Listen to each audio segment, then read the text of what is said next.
A single cruel sentence can do what no fist ever could, carving itself into the quiet place where a person keeps the worth they're afraid to lose.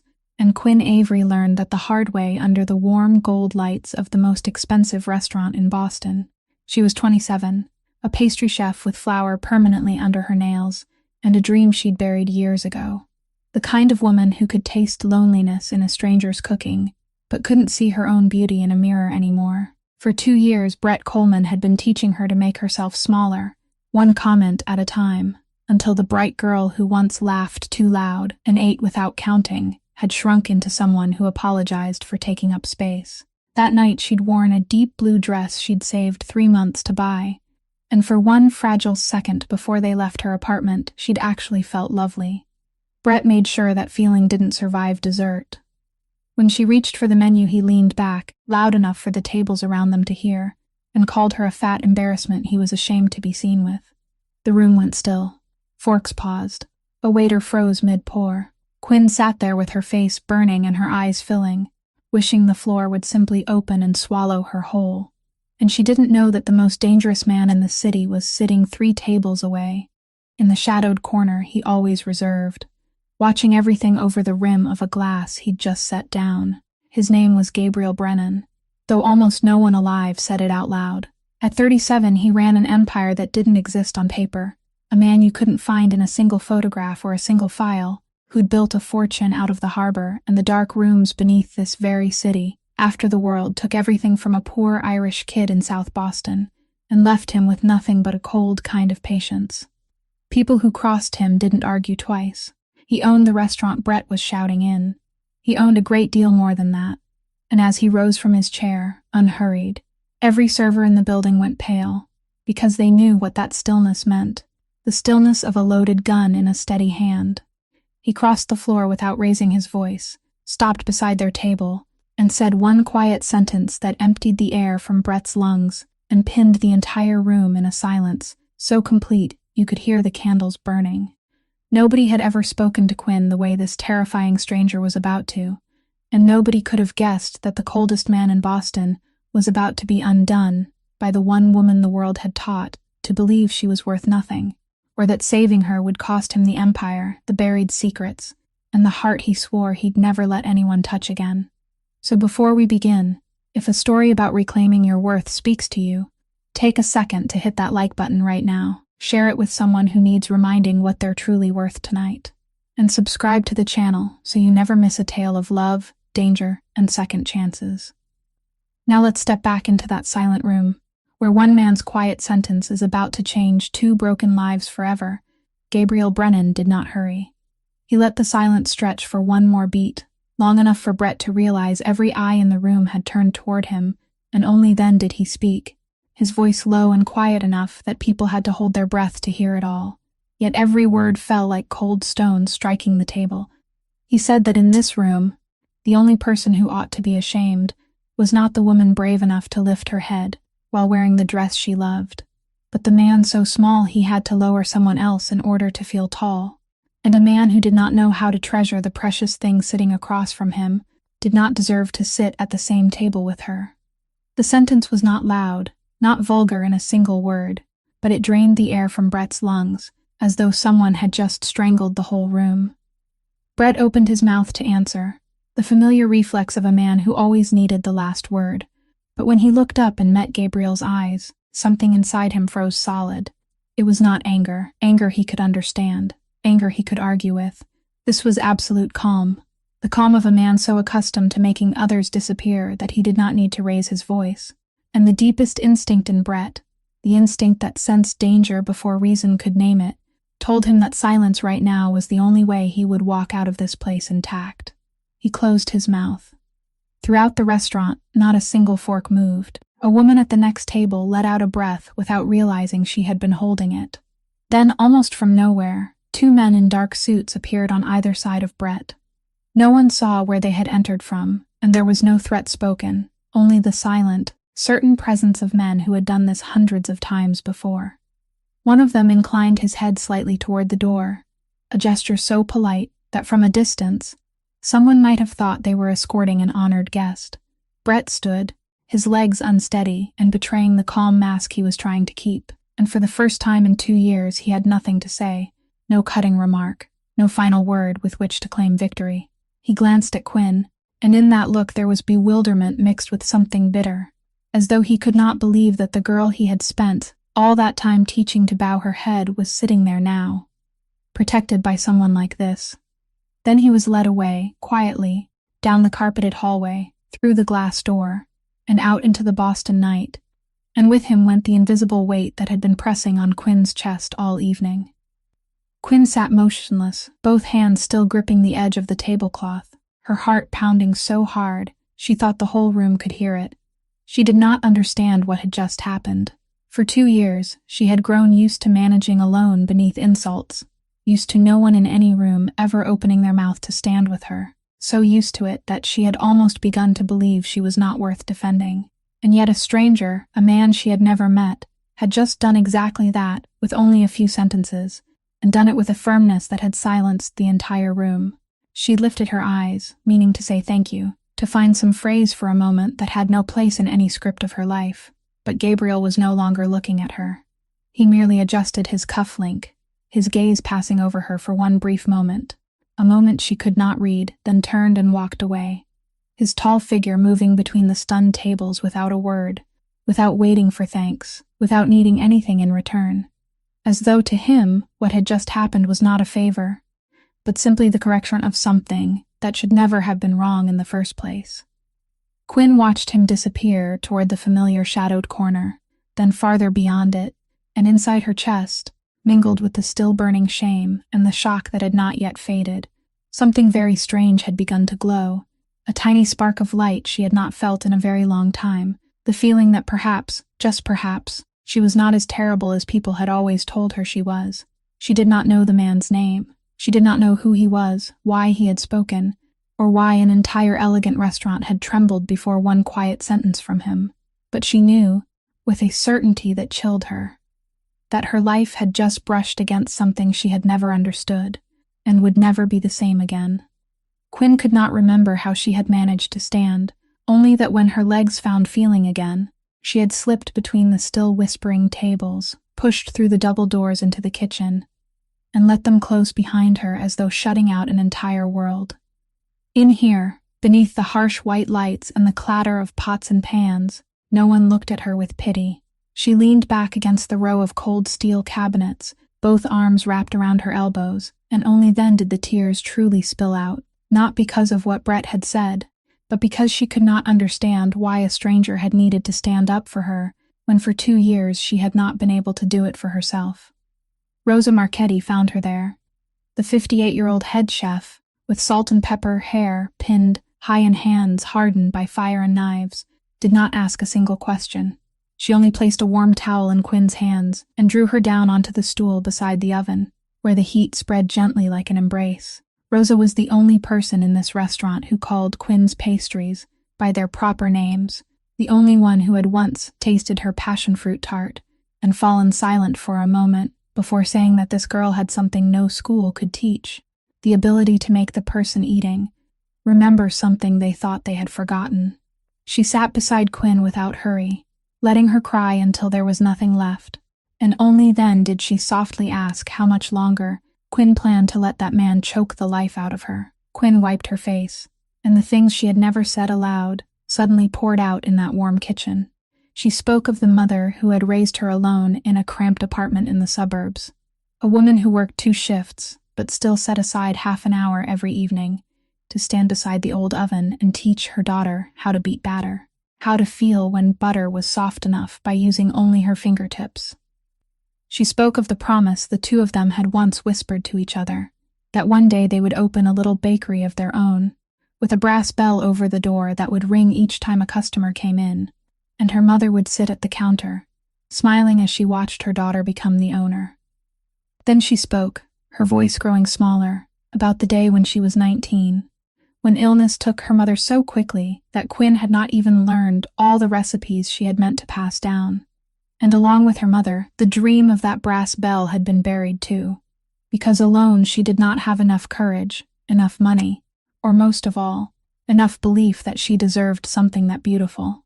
After her mother came the years when she folded inward on herself, and then came Brett, who at first looked like a safe harbor, the man she clung to like a drowning person clinging to a plank of wood, only to fail to see that day by day, word by word, he was teaching her to believe she was lucky to have him, that without him, no one would bother looking at someone like her.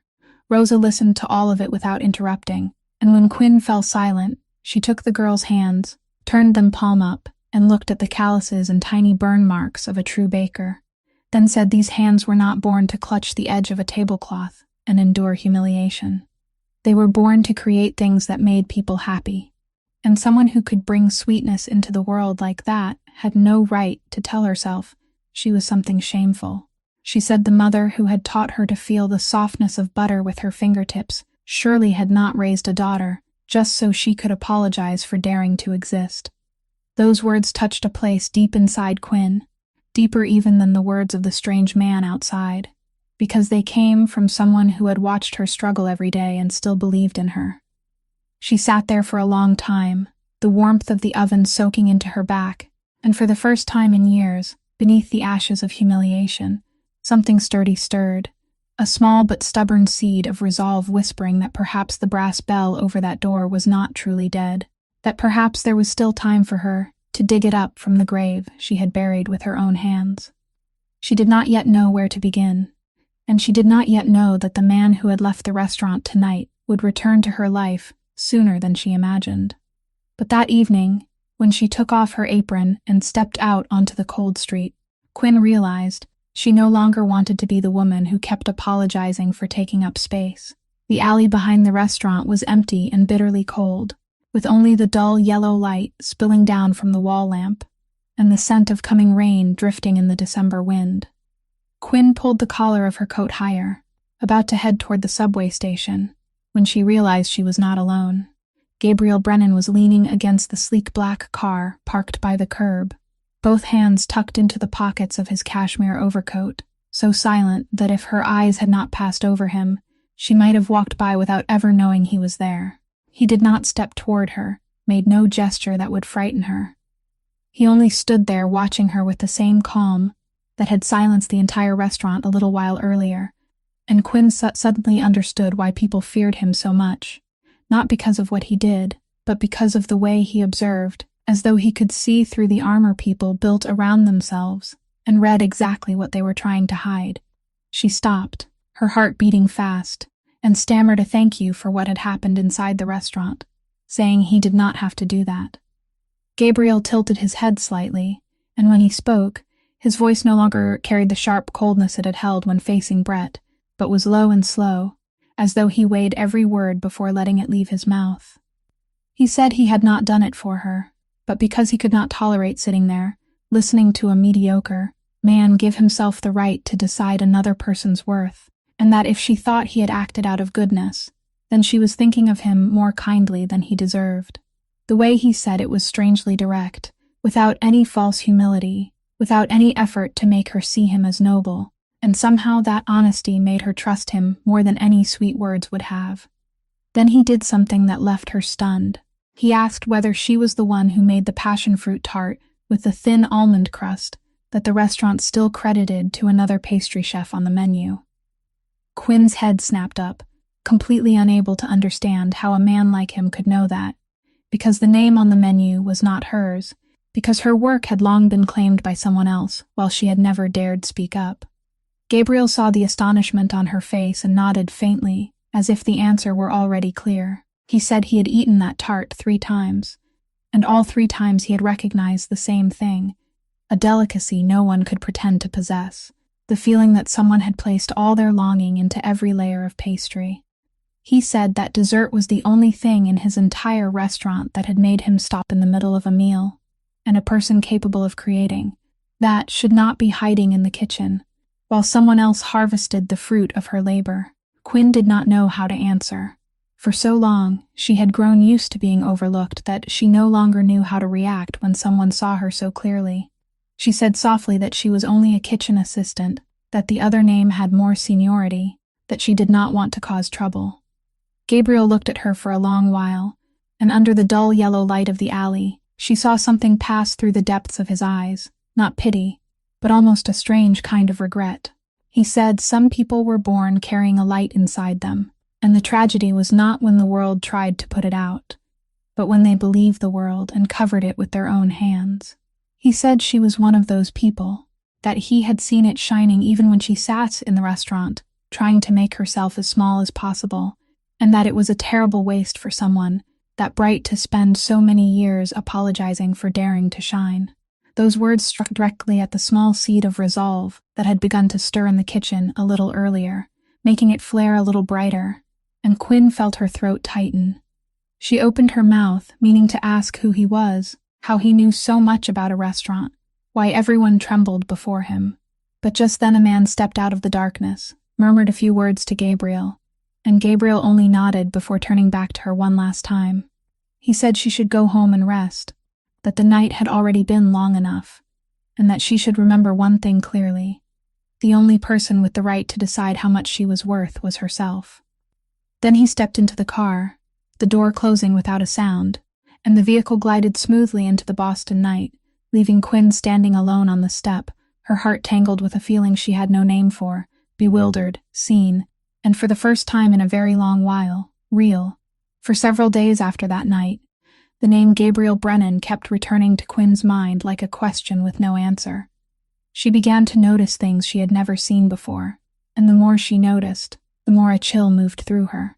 When she accidentally mentioned his name to a longtime waiter during a break between shifts, the man went pale, set his tray down too quickly, and told her never to say that name so loudly inside the restaurant, then slipped away, as though simply standing near someone who had spoken it was enough to bring trouble on him. When she asked Rosa, the woman who seemed afraid of nothing in this world, Rosa stood silent for a long while beside the oven, before softly saying that Mr. Brennan was the true owner of this restaurant, and of many other places too, places where people did not ask too many questions about where the money came from. Rosa took Quinn's hand, her voice turning serious in a way she had never used with her before, and told her there were people a girl should thank from a distance and then forget, because getting close to them was never free. Those words made Quinn shiver, but they also made her more curious, and that night, back in her small apartment, she sat down at her computer and typed that name into the search bar. What she found, or more precisely what she did not find, sent a coldness down her spine.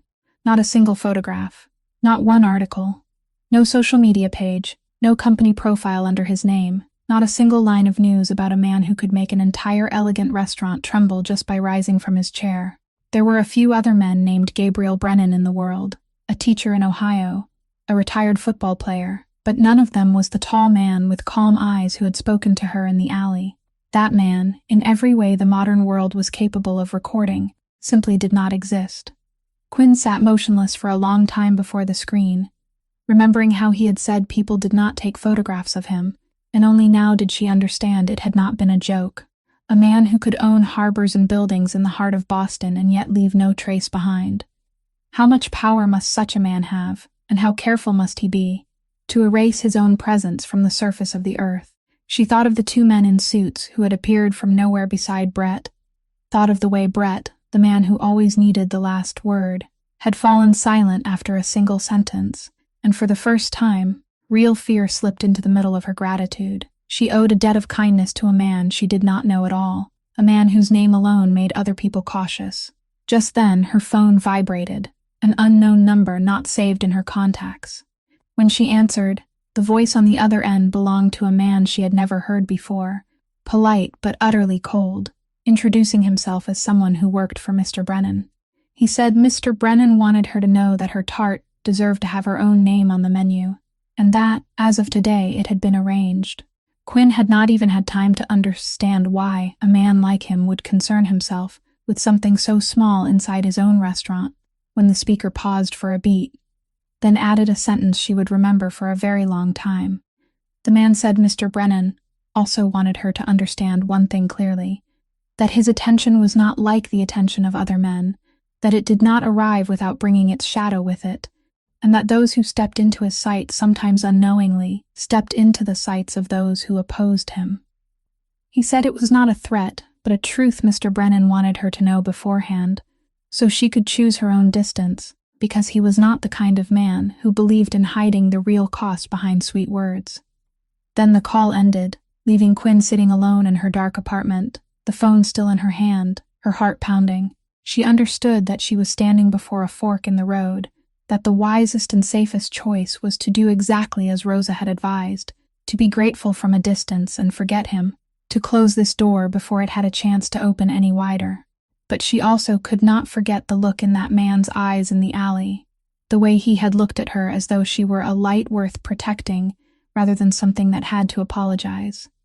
And she began to dimly understand that there were some things, once seen, a person could never truly forget. Brett Coleman was not the kind of man who accepted defeat in silence.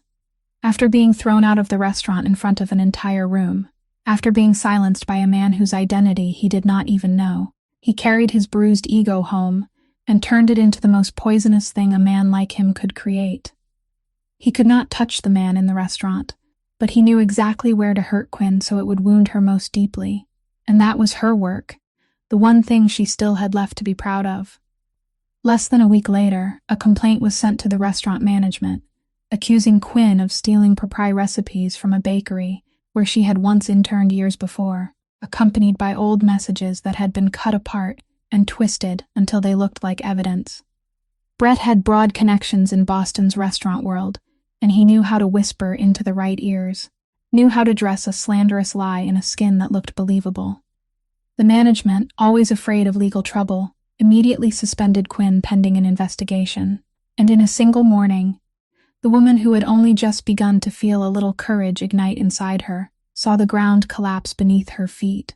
She was barred from entering the kitchen that had once been her only refuge, watched by suspicious eyes, and worse than all of that, she began to believe that perhaps she deserved it, that perhaps she had been naive to dare dream about a brass bell over a door. Rosa flew into a fury, slamming her hand down on the table and declaring that she would testify for Quinn. But both women understood that the word of one head chef was not enough to fight a story carefully staged by a man with connections. Quinn went home, curled up in her dark apartment, and for the first time since the night at the restaurant, she felt the small seed of resolve inside her tremble as though it might go out. But there was one thing Brett did not know, and that was his fatal mistake. Somewhere in the city, in a room with no name and no address, there was a man who had been quietly watching every movement around Quinn since the night at the restaurant, and when news of her suspension reached him, Gabriel Brennan did not grow angry in Brett's loud and vulgar way. His anger was cold, silent, and methodical. He did not call to threaten anyone, did not send men to knock on Brett's door, because that was not the way of a man who had survived so many years by never leaving a trace. Instead, he said only a few words to someone he trusted, and the machinery began to move in the dark. It turned out that Brett, who had always wrapped himself in the polished image of a successful investment broker, had long been living far beyond what he earned, and to fill that gap, he had quietly been taking money from the very accounts of the clients who trusted him, moving it back and forth to hide the theft, covering one hole with another, while believing no one would ever discover it. For months, he had gotten away with it, but Gabriel's people did not need to invent anything. They only needed to find what was already there, follow the numbers Brett himself had tried to hide, and arrange them into a picture so complete and clear it could not be denied. Then that file was delivered to the exact agencies that needed to receive it, sent from an anonymous source no one could trace, no fingerprint, no name, no thread leading back to the man truly standing behind it. To the investigators, it was simply that some decent person had decided to expose a fraud, and they did the rest. Only a few days later, Brett's world began to collapse from the inside. The calls came from lawyers, then from federal authorities, then the sudden chill of partners who had once greeted him warmly, and finally an official investigation hanging over his head like a blade. The slander he had aimed at Quinn suddenly became meaningless, because no one trusted the words of a man under investigation for embezzlement. The restaurant management quietly withdrew the suspension and invited Quinn back, stumbling through awkward apologies. Quinn received the news in stunned silence, and though no one told her a single word about who had done this, deep in her heart she knew. She remembered the cold voice on the phone, remembered the warning about the shadow that came with Gabriel's attention, and for the first time she truly felt the weight of that power. both protective and frightening, a power that could lift her up or crush her, depending on which way it leaned.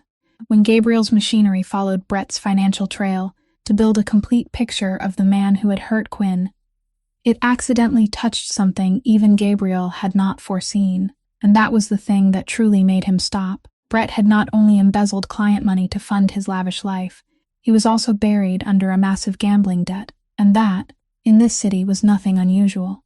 What was unusual was where that debt had come from. For many years, every underground gambling house across Boston had flowed toward one center, all of them under Gabriel's control, or at least operating with his permission, because that was how he kept his territory from descending into chaos. No one was allowed to open a game in the shadows without him knowing. And yet, Brett's debt did not belong to any of those gambling rooms. It came from a place Gabriel had never heard of, an operation moving quietly in the middle of his own territory, drawing in desperate gamblers like Brett with easy loans, then tightening around them with brutal interest. And most importantly, doing all of it without asking permission, without bowing its head, as though whoever stood behind it did not fear the name. The entire city knew better than to speak lightly.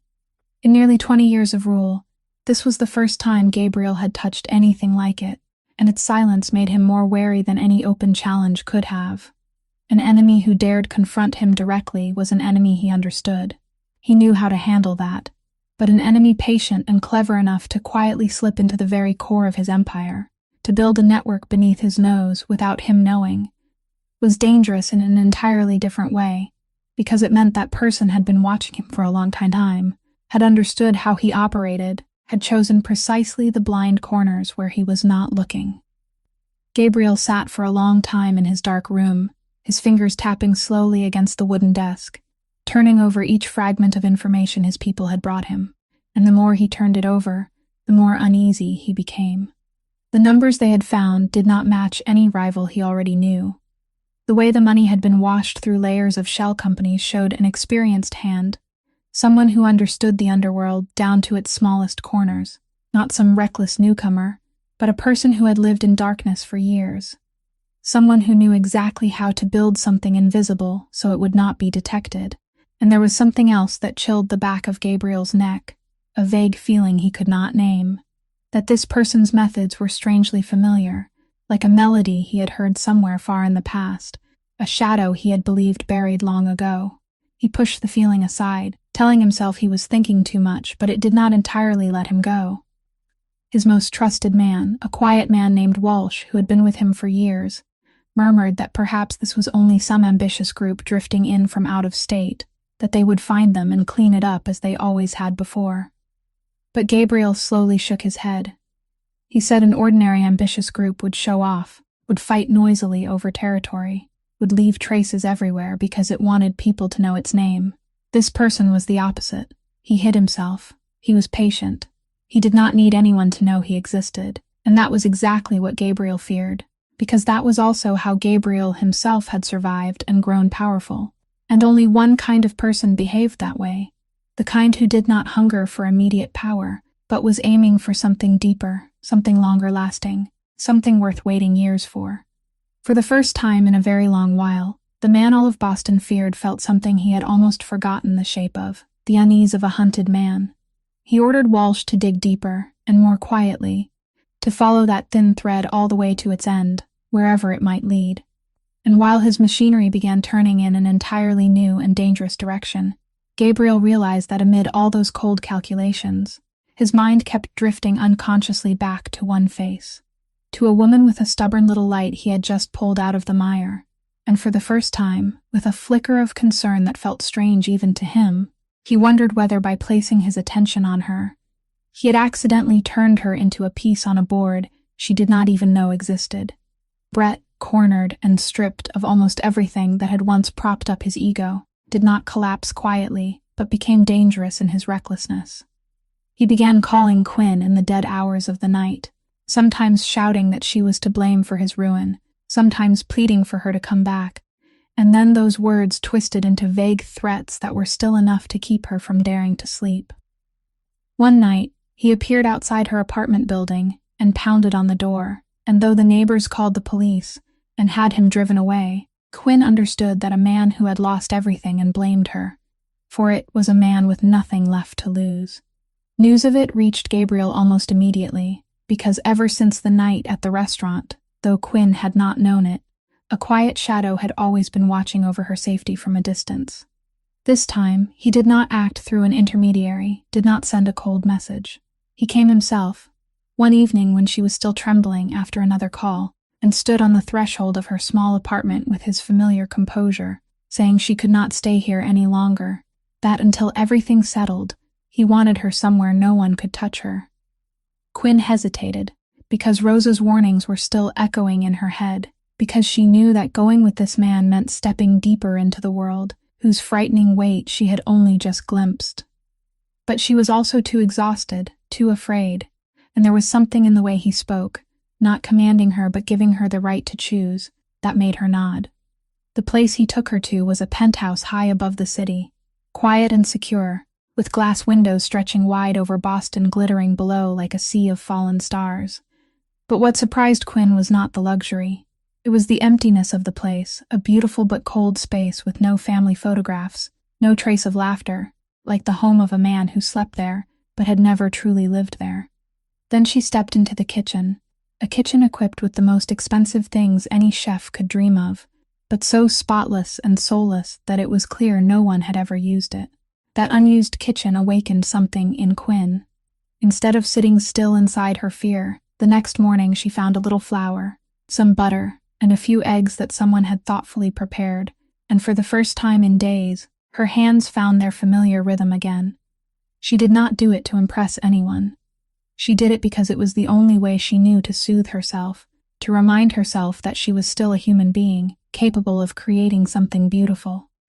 When Gabriel returned late that afternoon, he stopped at the threshold, because the first thing that reached him was not a sight but a scent, the scent of butter and sugar baked golden, the warmth of vanilla spreading through his apartment that had always been cold, a scent he had not smelled in nearly 30 years. Quinn looked up, a little flustered, apologized for using the kitchen without asking, then shyly pushed toward him a small plate with a few simple butter cookies, the most humble old-fashioned kind she knew how to make, the kind her mother had once made in that cramped apartment long ago. Gabriel picked one up, and when he took the first bite, something on the face he always wore like a mask quietly broke. The man who had eaten in the most expensive restaurants in the world, the man who could buy anything on earth, stood still in his own kitchen, and in one rare, exposed moment, his eyes shone with something very close to tears. He said softly, almost to himself, that his mother used to make cookies just like these, in a small kitchen in South Boston, long before the world took everything away. It was the first time Quinn had ever heard him speak about the past. The first time she glimpsed the wounded child hidden behind the most powerful man in the city.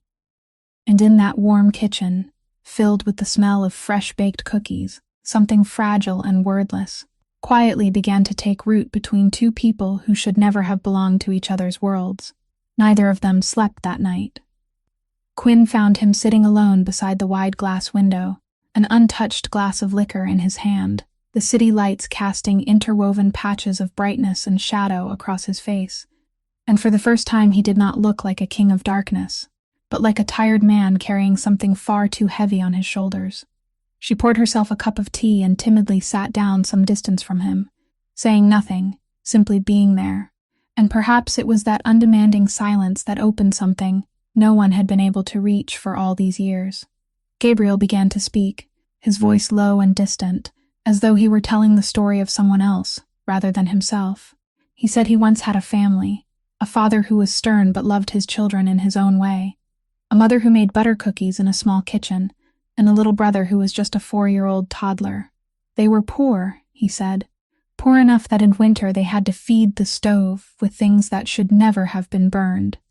But that cramped apartment had once been full of laughter, and the boy Gabriel had believed that no matter how harsh the world outside might be, within those 4 walls he was still safe. Then he stopped for a very long time, and when he spoke again, his voice grew softer. He said that when he was 17, on a night he would never describe in detail to anyone, that world was torn apart. He did not explain what had happened. He only said that when dawn came the next morning, he was the only one left and that there were losses so enormous They did not leave pain in the usual way. They simply hollowed a person out, turning everything inside into an icy silence. He said the people who had done it belonged to the very world his father had been entangled with, a world that should have swallowed a 17-year-old orphan with empty hands and left no trace of him behind. But he did not let that happen. He said he learned very quickly a brutal lesson, that in that world, kindness was a luxury reserved only for the strong, and a soft man would not survive until morning. And so the boy whose mother had taught him how to feel the softness of butter buried that child with his own hands and built something else on top of the grave. Something cold, patient, and unafraid. Something that could climb the steps of darkness one by one until no one dared touch it again. He said he had built an empire, had taken into his hands everything people longed for, but the price was that he had lost the ability to let anyone come close. Because to him, every bond was a weakness. Every person he allowed himself to care about was a place where the world could stab him again. For 20 years he had lived that way, feared by everyone and truly known by no one, a lone wolf guarding an empty kingdom.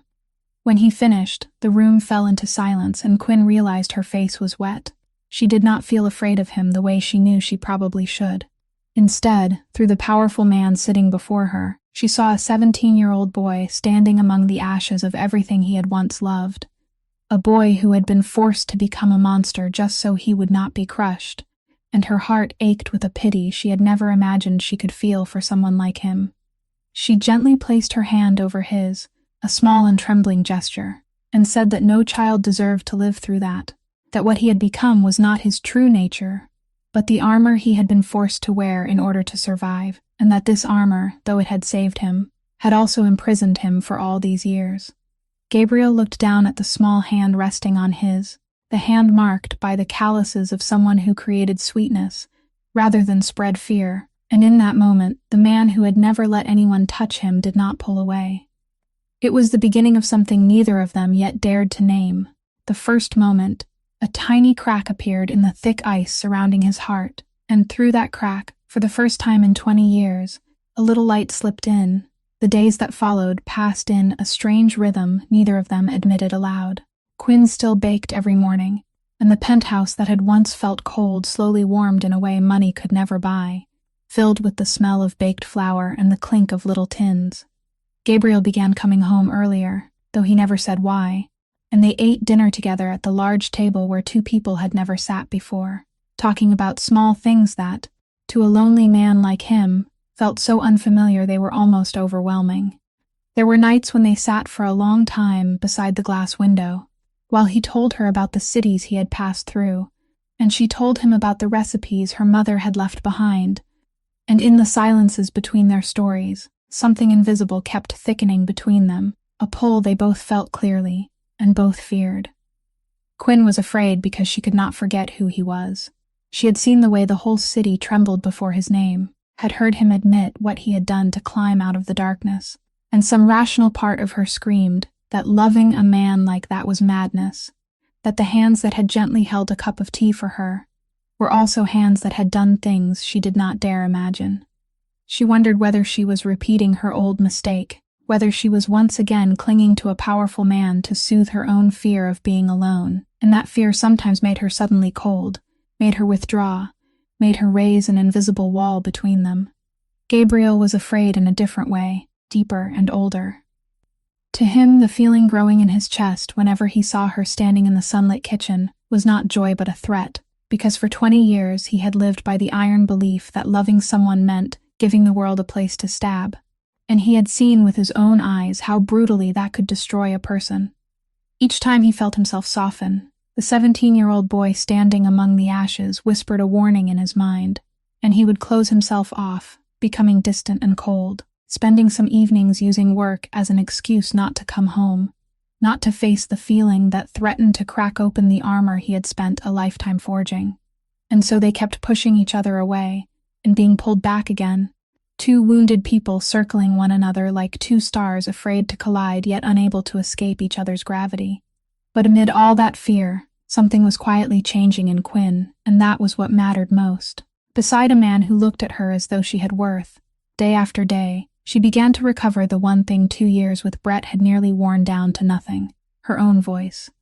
One evening, when Gabriel grew distant again, dropped a cold remark, and turned as if to disappear into his study, Quinn did not silently swallow it the way the old version of herself would have done. She stood and said, her voice trembling but clear, that she was not an object he could pull close when he felt lonely and push away when he felt afraid, that she had lived 2 years that way with another man, and would not live that way one more day, not even with him. Gabriel stopped at the doorway. No one had dared speak to him in that tone for a very long time, and for a moment she saw something darken in his eyes, the reflex of a man used to obedience. But then, instead of the anger she almost expected, he only stood there looking at her for a long time, and something close to respect appeared on his face, perhaps even something close to longing. He said softly that he was sorry, a word he had likely not spoken to anyone in many years, then admitted, with difficulty, as if every word were being dragged from the deepest hidden place inside him, that he was not pulling away because she had done anything wrong, but because she made him feel things he had forbidden himself to feel for a very long time, and that frightened him more than any enemy he had ever faced. It was the first time the most powerful man in Boston admitted he was afraid, and it was also the first time Quinn realized that between the two of them, perhaps she was not as weak as she had always believed, that her gentleness and her courage to speak were a kind of strength neither money nor fear could ever buy. The truth came to Quinn not through a confession, but through an accidental moment, and perhaps that was why it hurt more. One afternoon while Gabriel was away, the quiet man named Walsh stopped by to leave a few papers, and while he waited, he took a call in the hallway, speaking softly but not softly enough. Quinn did not mean to eavesdrop, but a few broken phrases reached her and lodged there.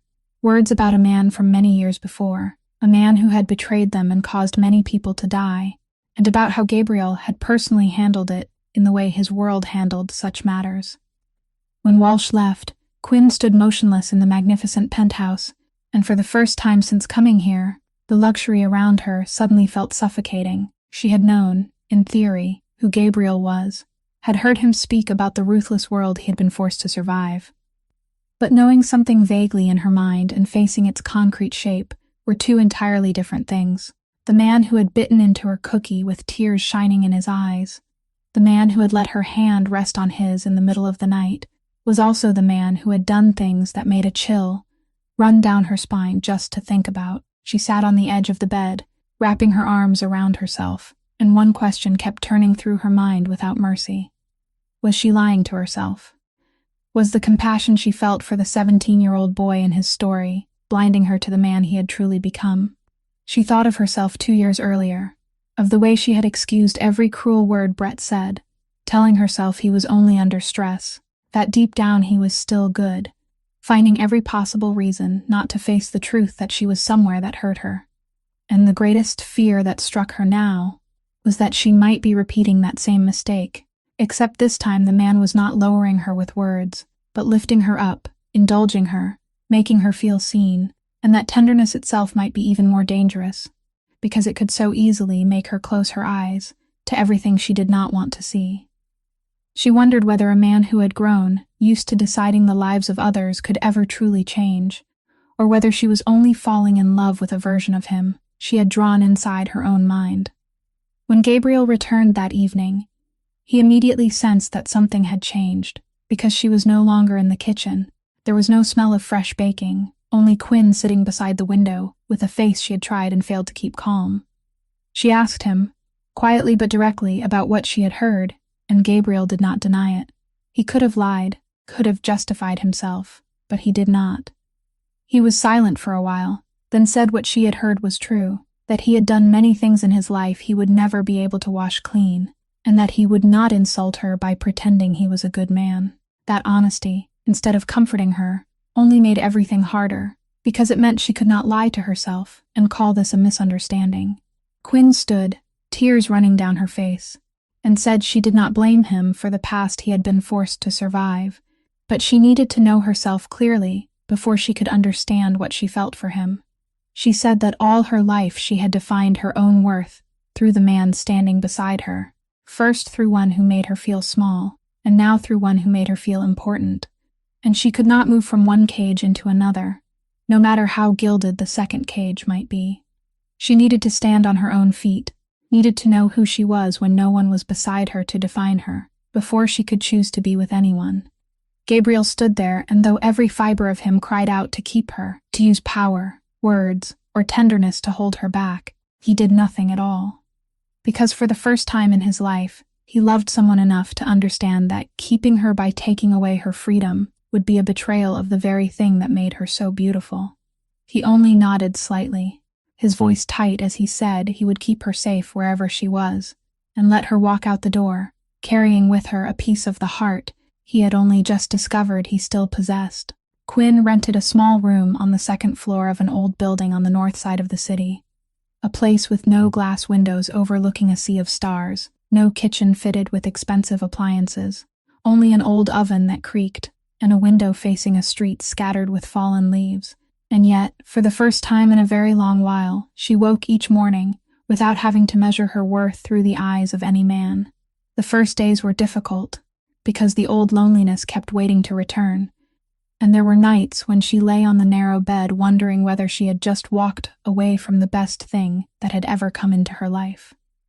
But each time that doubt rose up, she remembered what she had said to Gabriel, that she needed to know who she was when no one was beside her to define her, and she forced herself to get up, forced her hands to grow busy again. She began baking, not for a restaurant that put someone else's name on her work, not to soothe her fear, but for herself, and then for the people around her.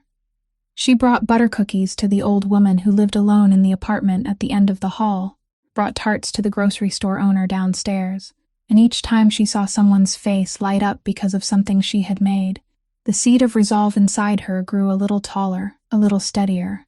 Rosa came to visit her, carrying a bag of high-quality flour and a loving scolding for disappearing without telling her. And when Quinn told her everything, the older woman did not advise her to go back to that man or stay away from him. She only took Quinn's hand and said that the girl daring to step away in order to find herself again was the bravest thing she had ever seen her do. It was Rosa who planted the bold idea in her mind that a talent like Quinn's should not be wasted forever in other people's kitchens, that it was time she thought seriously about the brass bell over the door she had always dreamed of. At first, Quinn brushed it aside, because all the old fears immediately rushed back, that she did not have enough money, enough experience, enough worth. But this time she did not let those voices have the final word. She began one small step at a time, writing her mother's recipes into a notebook, calculating how much she would need to begin with even a small stall at a weekend market, knocking on doors to ask about renting a booth. She was turned down many times, and each time, the old version of herself wanted to shrink and give up. But she had learned something precious during these lonely weeks, that a refusal did not define her worth, just as an insult in the middle of a restaurant all those years ago had never truly defined her. She began selling pastries in a corner of the weekend farmer's market, at first to only a scattered few customers, and then, little by little, people began lining up for her passion fruit tarts and butter cookies, and some returned the next week only to tell her that one of her pastries had reminded them of their grandmother, of some childhood kitchen they had almost forgotten. Each word like that became a small brick building, something that 2 years with Brett had nearly destroyed, the belief that she had value, that she could create something beautiful in this world, and that this value belonged to her alone, given by no one and impossible for anyone to take away. She still thought of Gabriel nearly every day. She had not forgotten him, not at all. But now, when she thought of him, she realized something very different from before, that if someday she returned to his side, it would no longer be because she needed someone to protect her, not because she was afraid to face the world alone, but because it would be the choice of a woman who knew who she was and knew how much she was worth.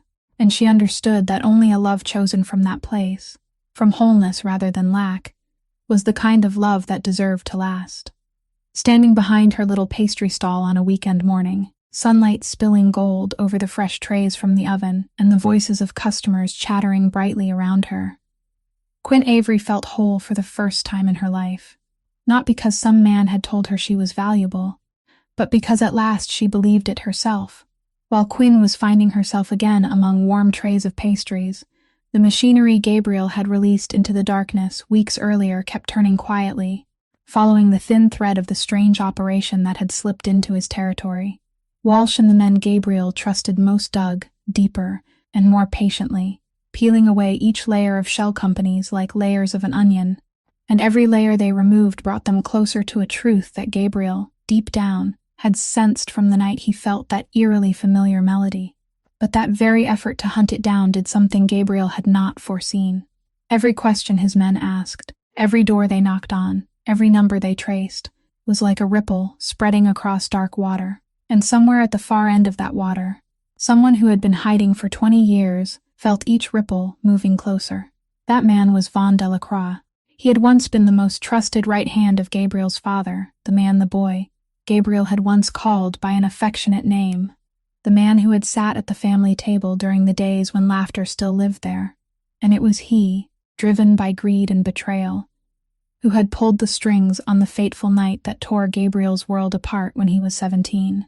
For 20 years, while the whole city believed the men behind that tragedy were dead or gone, Vaughn had lived on, quiet and patient, hidden behind countless layers of false identities, watching the orphaned son he had once believed would be swallowed whole slowly rise to become the king of the very world Vaughn coveted. He had waited. He did not rush into confrontation, because he understood Gabriel too well, understood that a direct war with that man would be suicide. Instead, he chose the way of a snake, silently coiling himself around Gabriel's empire, building that underground operation like a noose, patiently weaving a network he would one day use to strangle everything Gabriel had built, so that at last he could seize what he believed should have belonged to him. But now, feeling Gabriel's breath at the back of his neck, realizing that his men were drawing closer and closer to the truth, Vaughn understood that his time in hiding was over. He was forced to act, and he decided to strike first, because he knew that with a predator like Gabriel, the one who landed the first blow always held the advantage. He did not confront him directly yet, because he was too clever for that. He spent days watching, and very quickly, his cold eyes recognized the thing Gabriel had tried hardest to conceal, the thing Gabriel himself had not dared admit. He saw that the man once known as the Lone Wolf, the man who had gone nearly 30 years without a single weakness, now had men quietly watching over a woman who baked pastries on the north side of the city, a woman with no connection to the underworld, a woman who had nothing but skilled hands and a small little bakery dream just beginning to bloom. Vaughn watched the way Gabriel's men followed her from a distance, the way they grew tense when making sure she was safe, and a cold smile spread across his lips, because he had found the thing he had been seeking for 20 years, the only crack in Gabriel Brennan's armor. The man who could not be hurt through money, through empire, through anything Vaughn could steal from him, could be hurt through a woman. That night, in a dark room no one knew about, Vaughn lifted a glass of liquor and watched the deep red light glow through the crystal, then whispered to himself that the boy from long ago had finally made the same mistake his father once made. He had allowed himself to love someone, and Vaughn understood better than anyone, because he had exploited that very weakness 20 years before, that there was no more complete way to destroy a man than to take away the only thing that made his hardened heart still know how to beat. The thread Gabriel had pulled in the darkness, instead of leading him to his enemy, had awakened the oldest monster from his past, and now that monster had turned back, aiming straight at the only precious thing Gabriel had just found again. There was one thing even Gabriel kept hidden from most of the world, and that was that he was not as entirely alone as people believed. The baby brother in the story from that night had not died in the tragedy years ago, as Vaughn had always assumed. That child, Finn, had been hidden away by Gabriel at any cost and raised in the shadows, sent to safe places, educated under other names, kept as far away from the underworld as possible. Because Finn was the only thing left from the family Gabriel had lost, the most secret reason he had built an empire at all, so no one would ever again be strong enough to hurt the last person he loved. Now Finn was 24, impulsive and full of life, sometimes reckless enough to make Gabriel worry, but he was Gabriel's whole world, and Vaughn, who had watched for 20 years, knew that very well. He struck one night, cleanly and ruthlessly, and before dawn came, the two people Gabriel loved most in the world were both in his hands. Finn was taken as he was leaving a bar, and Quinn, the baker who had seemed to be outside the circle of danger, was taken from the little room on the north side of the city, where she had thought she was finally at peace. The call came to Gabriel soon afterward, and the voice on the other end, a voice he had not heard in 20 years but recognized instantly, froze the entire world inside him. Vaughn did not need to say much. He only slowly repeated the familiar name the boy Gabriel had once called him long ago, enough for Gabriel to understand that the ghost he thought he had buried was still alive, and then he gave his terms. He wanted everything. The entire empire, every operation, every territory, everything Gabriel had spent his life building, handed over to him completely in exchange for the lives of the two hostages. He gave Gabriel until the following night, and before hanging up, he added one more sentence calculated to cut the deepest, that 20 years ago he had taught Gabriel's father a lesson about the price of love, and now he would teach that lesson to the son. When the call ended, Gabriel sat motionless in the darkness for a very long time, and for the first time in nearly 30 years, the man all of Boston feared felt something he had not allowed himself to feel since that fateful night. Real fear, the fear of a man who could lose everything that still mattered. His whole life had been built on one iron rule, that the empire was everything, that power was the only thing that would never betray him, that he had sacrificed the ability to love in exchange for becoming untouchable. And yet now, standing before the choice between what he had poured his blood and soul into building and the two people he loved, he understood in an instant that there was no choice at all.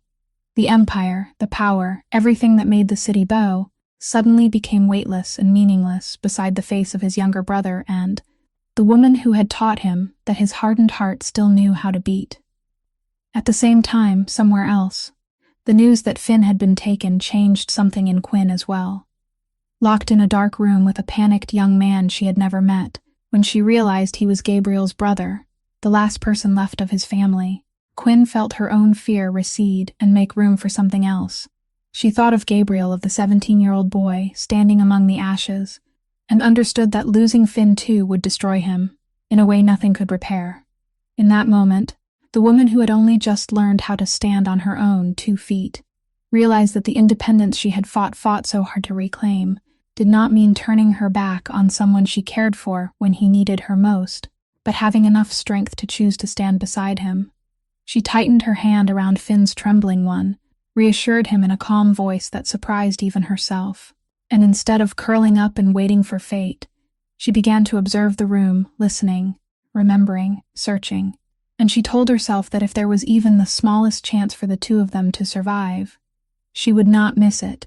Vaughn chose the exchange site himself, an abandoned old warehouse on the southern harbor, a maze of rusted containers and darkness he believed he controlled completely. He demanded that Gabriel come alone, and Gabriel understood that this was a trap never meant to let him leave alive, because to Vaughn, taking the empire and wiping out the son of the old enemy were one and the same. But what Vaughn had not accounted for, what the arrogance of a man who had watched from a distance for too long made him underestimate, was the baker he considered nothing more than a bargaining piece. In the dark room where she was held with Finn, Quinn had not sat still and waited. For hours, she quietly observed, memorizing the footsteps of the guards, counting the time between each pass, noticing that the man at the door occasionally abandoned his post to smoke, and realizing that the lock on the old door was so rusted it had grown loose. With the delicate hands accustomed to the most precise work in baking, and with a small piece of metal she had silently pried from the iron bed frame, she patiently picked at it little by little in the dark, while Finn, panicked at first, slowly calmed under the strange steadiness of this woman. She did not know whether she could do it, but she knew that sitting still meant surrender, and she had sworn to herself that she would never surrender again. When night fell and Gabriel entered the warehouse at the appointed time, each of his steps echoing slowly between rows of containers, he was not as alone as Vaughn believed. He knew full well this was a trap, and he had prepared. His men were silently spread throughout the harbor in the darkness, waiting for a signal. But no matter how carefully made, his plan still revolved around one fear, that the moment conflict broke out, the two hostages would be the first to suffer. And it was there that Quinn's quiet courage changed everything, just as Vaughn had Gabriel brought deeper into the warehouse so he could parade his power, dragging out the moment of triumph he had waited 20 years to savor. In a hidden corner, the final lock gave way beneath Quinn's patient fingers. She pushed the door open softly, pulled Finn after her, and instead of running blindly in terror, She did what her calm told her to do. She followed the path she had memorized, used the exact span of time when the door guard abandoned his post, and led Finn through the maze of containers toward the faint slivers of light where she guessed the exit must be. The small sound they accidentally made drew the attention of one guard, and in that life-or-death instant, that tiny disturbance in the corner of the warehouse became the spark that set everything ablaze. Vaughn, realizing his two hostages were slipping away, lost the smug composure that had sustained him, and that lapse in focus was the very signal Gabriel's men had been waiting for. The darkness of the warehouse suddenly broke open into the chaos of running feet and shouted commands, and in the middle of that disorder, Gabriel had only one goal in his mind. He ran toward the sound where Quinn and Finn were fleeing, casting aside every calculation about the Empire, about his enemy, about 20 years of revenge, leaving only a man running with everything he had toward the people he loved. He found them in a narrow passage between two rows of containers, and for one instant his eyes met Quinn's, and without a single word, everything left unsaid between them gathered in that moment. She had not only saved herself, she had brought the younger brother he had spent his whole life trying to protect to safety. The woman the world had taught to believe she was worth nothing, the woman who had once sat curled inward and apologized for daring to take up space in a restaurant, now stood in the dark and dangerous harbor, not as a victim waiting to be saved, but as someone who had just reclaimed the right to decide her own fate and the fate of the people she cared for. But the chaos was not over, and on the far side of the warehouse, Vaughn, cornered and stripped of everything he had used as leverage, still refused to let go, and Gabriel knew that tonight there was still one price left to be paid. Vaughn was not the kind of man who accepted defeat quietly. When he realized the two hostages had slipped from his hands, that the only card he had used to bargain had vanished, and that Gabriel's men were closing the circle around the warehouse, he understood that his 20-year dream was collapsing on the very night he had believed would be his triumph. But instead of surrendering, the bitterness and hatred that had accumulated through all those years pushed him toward one final reckless decision. If he could not seize the Empire, then at least he would take away the thing he now knew was most precious to Gabriel. In the chaos of the warehouse, his eyes locked onto Quinn, the woman he saw as the crack in his enemy's armor, and he lunged toward her with all the desperation of a man who had nothing left to lose. Everything happened in a heartbeat. Quinn, having just brought Finn to safety, had not even had time to breathe when she suddenly saw danger rushing at her from the darkness, and for one instant she thought it would be the last thing she ever saw. But Gabriel was there. He had read Vaughn's intention before the man could fully act, and he did not hesitate, did not pause for even a flicker of calculation about himself. He threw himself forward and shielded her with his own body. For one suspended moment, everything seemed to stop. A dry, brutal sound cracked through the warehouse, and then Quinn felt Gabriel's weight collapse toward her, his arms wrapped around her like a shield, even though he was the one who had been struck. At the same time, Gabriel's men surged in from every direction, and Vaughn, the man who had hidden for 20 years, was finally brought down, not by a bullet or an act of vengeance, but seized and pinned hard to the cold warehouse floor. His fate was sealed in the way he feared most, not a swift death that would turn him into a martyr in the underworld, but the blue and red lights of police cars rushing into the harbor soon after. Summoned at exactly the right moment by an anonymous tip, the entire network he had spent 20 years weaving, every piece of evidence tied to his old and new crimes, had been arranged to fall into the hands of the authorities. The man who had once pulled strings from the shadows, the man who believed he would remain invisible forever, was finally dragged into the harsh light of the law, and that was a punishment more bitter than anything else. He would live the rest of his years behind bars, stripped of the very things he valued most, anonymity and power. But in the moment that should have been victory, Quinn's heart seemed to stop, because Gabriel was sinking in her arms. The most powerful man in Boston, the man the whole city feared, was now heavy and fragile against her, his breath broken, a dark stain spreading across his white shirt. Quinn dropped to her knees and held him, and every fear, every hesitation she had ever carried vanished, leaving only one bare and blinding truth, that she could not lose him. She called his name, her hands, the hands used to creating sweetness, now pressing hard against the wound to hold back the life threatening to leave him. and she commanded the men surrounding them in a voice of such authority that even she had never heard it in herself, telling them to call an ambulance, to do something, to hurry. In that terrible moment, her journey had come full circle. The woman who had once curled inward in a restaurant, who had once believed she did not deserve to take up space in the world, was now kneeling in a dark harbor, steady and strong, holding the man who had sacrificed his body for her and ordering an entire underworld to obey. She was no longer the person waiting to be saved. She had become the one who saved, and now she was begging fate for one last chance to save the man who had taught her to believe in her own worth, just as she was about to lose him. The hours that followed passed like a nightmare stretching without end. Quinn sat on a hard chair in the hospital corridor, still wearing the dirt-stained clothes from the night at the harbor, her hands trembling, even though she had clasped them together as tightly as she could. Behind those double doors, the doctors were fighting to pull Gabriel's life back from death, and every minute felt as long as an entire lifetime.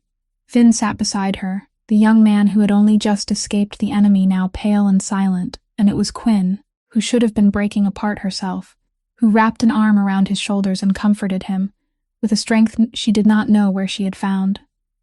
When the doctor finally stepped out, his exhausted face promised nothing certain.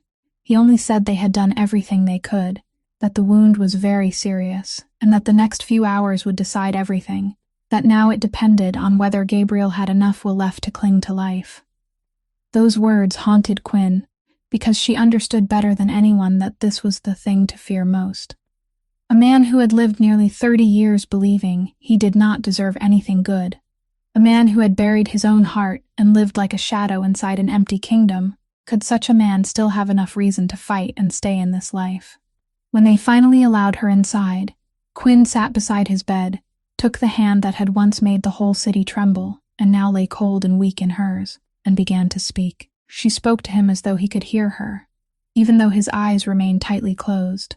She told him he was not allowed to leave, not now, not when she had only just found him. She told him that the night in the restaurant, when he stood and spoke the words that silenced the entire room, he had done more than protect her from a cruel man. He had shown her, for the first time, that she was worth having someone stand on her side, and that small seed had grown into everything she had become today. Then her voice broke, and she said the thing she had never dared say aloud, that she loved him, not the powerful man the whole city feared, but the man who had tears in his eyes over a butter cookie, the man who had let her walk out the door because he loved her enough to give her back her freedom, the man who had thrown himself in front of her without even a moment of hesitation. She said she had spent years learning one lesson, that a person's worth did not depend on what others said about them, and now she wanted to teach him that same lesson in return. She pressed her forehead to his hand, her tears falling onto his cold skin, and whispered that the 17-year-old boy standing among the ashes all those years ago had believed he deserved only darkness, that he had to become a monster in order to survive, but that boy had been wrong. She told him he deserved redemption, deserved to be loved, deserved a life with light and laughter and the scent of fresh baked pastries in the kitchen, not because he had done anything to repay the past, but simply because he was human, and no human being was beyond saving.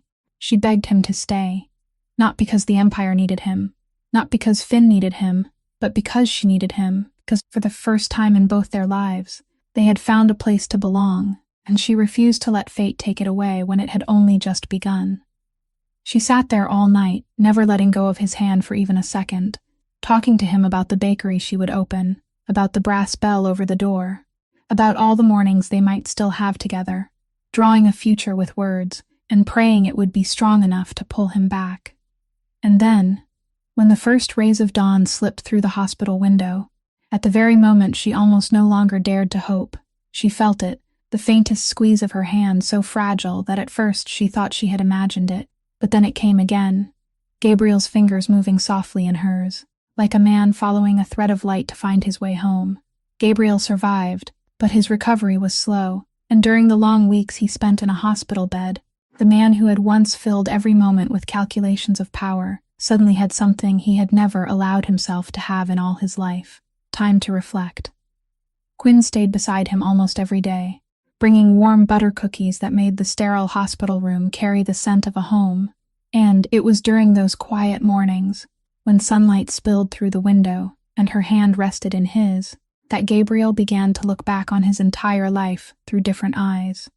He realized that for 20 years, he had been certain power was the only thing that kept him safe, that the empire was the fortress wall, preventing the world from hurting him again. And yet, when he had stood on the edge between life and death, he had understood a truth he had avoided all his life, that the empire had never truly protected him. It had only imprisoned him inside a loneliness he had mistaken for strength. The thing that pulled him back from the brink was not money or power, but the voice of a woman whispering to him about a brass bell over a door and the mornings they might still have together. When he was strong enough to sit up, Gabriel did something that astonished everyone under his command. He began dismantling the very empire he had poured his blood and soul into building. He did not do it out of fear of the law, because if fear had been the reason, he had more than enough ways to disappear as he had done for so many years. He did it because for the first time in his life, he had a reason to want to become a different man. He summoned Walsh and the people he trusted, and step by step, he turned what could be made legitimate into transparent businesses, cut off the darkest links, and dissolved the operations he had once used to spread fear. It was a dangerous and risky process, because a king who willingly stepped down from his throne always exposed a weakness to the ambitious, but Gabriel calculated carefully, and more importantly, he was ready to accept the cost. But what made his path of atonement truly meaningful was not the fact that he gave up power, but what he did afterward. He quietly sought out the families that had suffered because of the world he had once ruled, the people who had lost things because of the cold decisions he had made, and though he knew no amount of money, no words at all, could ever truly compensate for what had been lost, he still did what he could. He quietly paid for the education of children who had lost fathers, silently cleared the debts that had pushed families to the edge, and he did all of it without needing anyone to know, not to buy forgiveness or ease his conscience, but because Quinn had taught him something simple and profound. That redemption was not a single moment of pardon handed down from above, but a road a person had to walk step by step every day, through each small choice to lessen a little harm and add a little kindness to the world. There were nights when he confessed to her that he was afraid, that he did not know whether a man like him had the right to dream of happiness after everything he had done. And Quinn, sitting beside him in the gentle light, always told him the same thing, that his past was part of him but not the whole of him, that what defined a person was not where they began but the direction they chose to walk, and that choosing the light after so many years in darkness was not weakness, but the bravest thing he had ever done. Little by little, beneath her patience and love, the thick ice that had once surrounded his heart melted completely, and the man who had been a lone wolf guarding an empty kingdom began to learn again what the 17-year-old boy had lost, how simply to live, to laugh, to love without fear, and to believe that perhaps at last he deserved a home filled with light and the smell of fresh-baked pastries.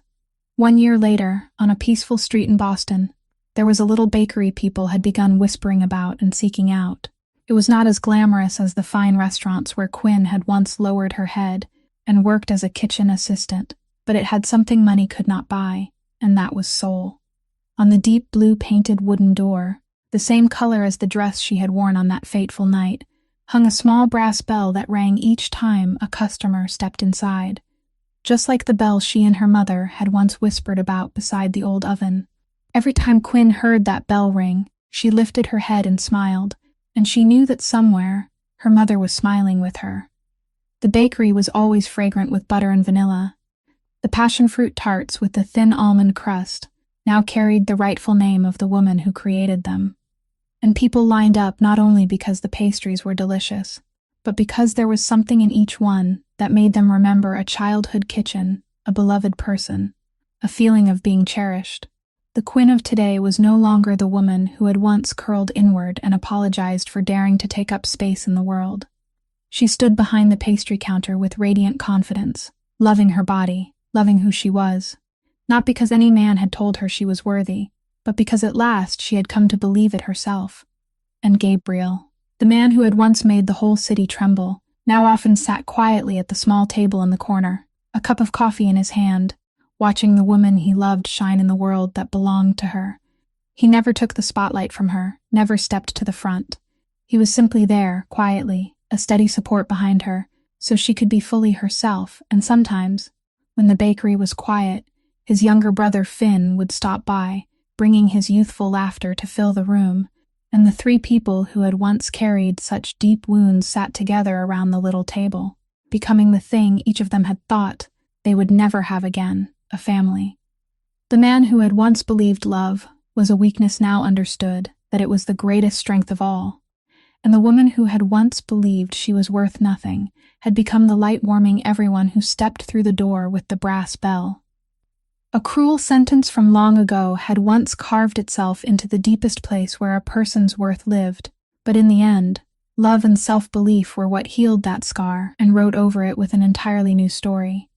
Quinn and Gabriel's story reminds us of something simple and profound, that a person's worth is never decided by the cruel words of others, does not lie in the shape of the body, in the gaze of the world, or in whether we seem perfect in someone else's eyes, but in the self-respect and kindness we carry in our hearts.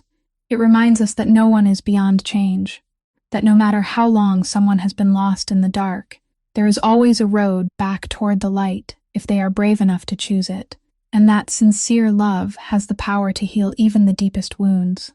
Always remember that you deserve respect, you deserve love, and you deserve to take your place in this life exactly as you are. If this story has touched your heart, please subscribe to our channel, hit the like button, and share this video to help spread meaningful messages, and so you won't miss the moving stories we bring to you every day. How do you feel about Quinn and Gabriel's story? What do you think about her journey to reclaim her own worth and his journey back toward the light? Please leave your thoughts in the comments. We truly hope to hear the thoughts and feelings from deep within your heart. Thank you for listening until the very last moment. I wish everyone watching this video good health, a joyful life, serenity, and days filled with love. Goodbye, and see you again in the next stories.